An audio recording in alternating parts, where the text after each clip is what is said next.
This area, the government calls it hard-to-reach areas. These are areas which are challenged by education, health, and nutrition. There's a massive gap in support for these communities.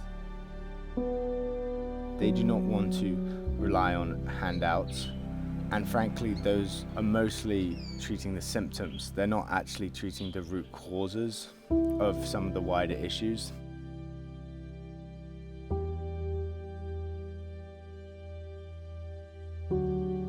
We have a lot to do for this community,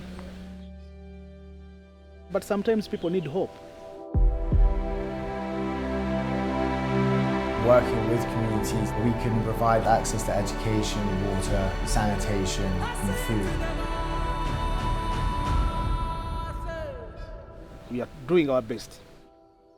We call it ministering love in the hurting world.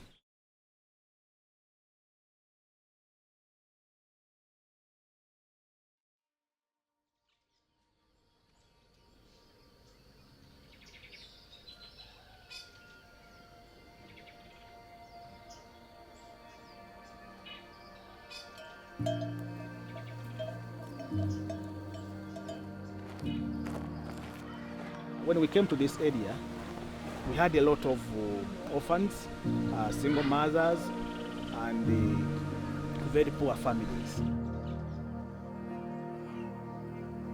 There was a lot of children with the big stomach, malnourished. The women were not having proper meals at home. Actually, they lived on one meal per day. Most of them, they were struggling and suffering. So that's why we chose this area in the first place. We started with the women's group, the women's cooperative. We trained them in sustainable modern farming so that they can have food security at home. Because, with charities, people can't keep on funding forever. They can't. Recently, Apollo and I have really been working on some key sustainable projects. Through sustainability, a project can go on in perpetuity. It's not something that empowers one person, solves one problem. The impact is far greater. People need to think outside the box, the way we use our land. So I'm trying to make the project sustainable through coffee farming.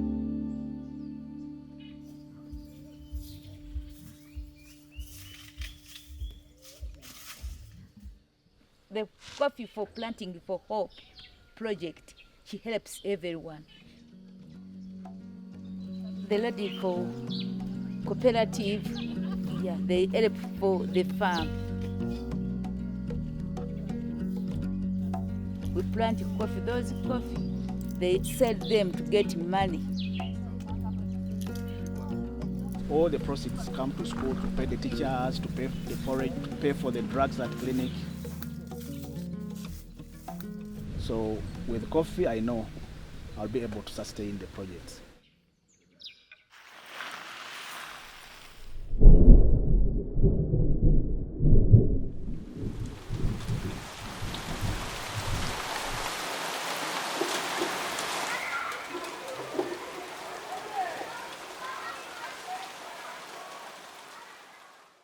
Children here are regarded as source of labor. And for the girls, they sell them for marriage, early marriages. So we want to break the mindset of the parents that children are not source of wealth, they're not source of labor. They should be given a right to education. The government schools here are really lacking in funding and resources.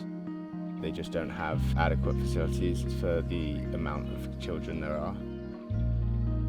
Planting for Hope has changed the access to education. They actually were able to buy Cornerstone School. When Uncle bought the school, these parents in this community, they get to know the importance of what? Education. When these children finish the primary level, and they join the secondary level 1, they are now open to the world. People have to be educated.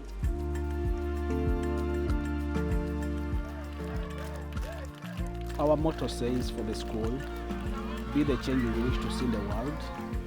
And that change can only come when you have the needed resources around you, because you can't make them to be useful people when they lack some of the basic needs. That will affect their education and will affect their future.